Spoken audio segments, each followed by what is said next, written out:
नमस्कार, स्वागत है आपका न्यूज एक्सप्रेस में और मैं हूं आपके साथ शब्द। पश्चिम बंगाल में विधानसभा चुनाव की तारीखों का ऐलान हो चुका है और चुनाव आयोग एक्शन मोड में आ गया है।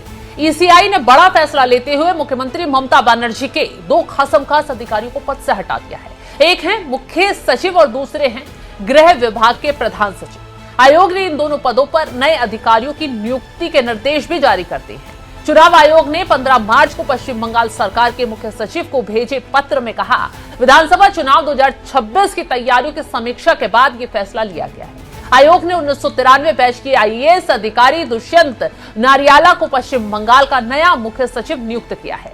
वहीं आईएएस संघमित्रा घोष को राज्य का नया प्रधान सचिव गृह और पहाड़ी मामलों का विभाग सौंपा गया है।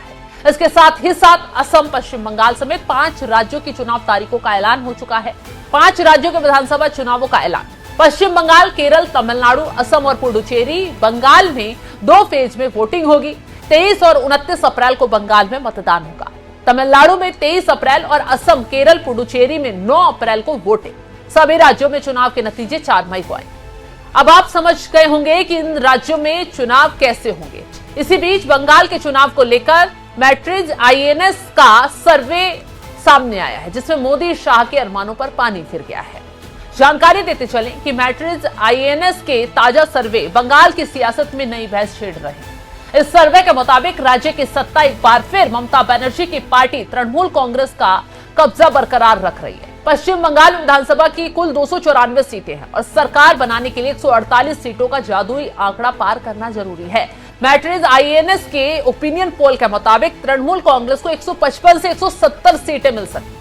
अगर यह अनुमान सही साबित होता है तो ममता बनर्जी लगातार 4थी बार सत्ता में वापसी कर सकती है। यानी साफ है, दीदी का किला अभी भी मजबूत दिखाई देता है। दूसरी तरफ बीजेपी भी इस चुनाव में पूरी ताकत के साथ मैदान में है। सर्वे के मुताबिक बीजेपी को 100 से 115 सीटें मिल सकती है। यह आंकड़ा बताता है कि बीजेपी अभी भी बंगाल की राजनीति में एक मजबूत चुनौती बनी हुई है। इसके अलावा सर्वे में एआईएमआईएम को 5 से 6 सीटें मिलने का अनुमान जताया जा रहा है, जबकि अन्य दलों के खाते में 0 से 1 सीट जाने की संभावना जताई जा रही है। अगर इन आंकड़ों को समझें तो साफ दिखता है कि मुकाबला पूरी तरह एक तरफा नहीं है। टीएमसी आगे जरूर दिख रही है, लेकिन बीजेपी की चुनौती भी कम नहीं है। दरअसल बंगाल की राजनीति पिछले 1 दशक से काफी दिलचस्प रही है। 2011 में जब ममता बनर्जी ने 34 साल पुराने वामपंथी शासन को खत्म कर सत्ता हासिल की थी, तब शायद किसी ने सोचा नहीं होगा कि वो इतने लंबे समय तक राज्य की राजनीति पर हावी रहेगी। लेकिन पिछले 15 सालों में ममता बनर्जी ने खुद को बंगाल की राजनीति का सबसे मजबूत चेहरा बना लिया। यहाँ पर एक और दिलचस्प बात यह है कि 2021 का चुनाव इसका सबसे बड़ा उदाहरण था। उस चुनाव में बीजेपी ने पूरी ताकत लगा दी थी। प्रधानमंत्री मोदी और केंद्रीय गृह मंत्री अमित शाह ने लगातार रैलियां की थी। बीजेपी ने 200 पार का नारा भी दिया था, लेकिन नतीजे आने के बाद तस्वीर बिल्कुल अलग थी। 2021 के चुनाव में तृणमूल कांग्रेस ने 213 सीटें जीतकर शानदार जीत हासिल की।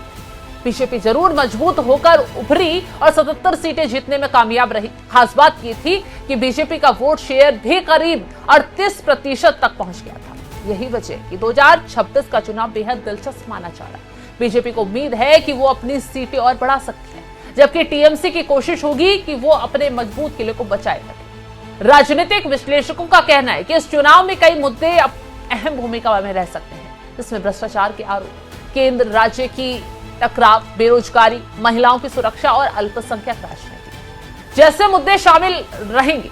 जानकारों का कहना है कि टीएमसी की रणनीति साफ है, वो बंगाल की अस्मिता और ममता बनर्जी की लोकप्रियता के सहारे चुनाव लड़ना चाहती है। और दूसरी तरफ बीजेपी परिवर्तन के नारे के साथ मैदान में उतरने की तैयारी कर रही है। पार्टी का दावा है कि इस बार बंगाल में सत्ता परिवर्तन होगा, लेकिन सच्चाई ये है कि ओपिनियन पोल चाहे जो कहे, बंगाल की राजनीति हमेशा आखिरी वक्त में करवट लेती रहती है। कई बार ऐसे भी हुआ कि चुनाव से पहले के अनुमान और असली नतीजों में बड़ा फर्क देखने को मिला है, लेकिन हम जो सर्वे आया है उसके मुताबिक आपको बता रहे हैं, उसकी जानकारी आपको दे रहे हैं। फिलहाल इसको लेकर आप क्या कुछ राय रखते हैं, कमेंट बॉक्स में जरूर बताइएगा।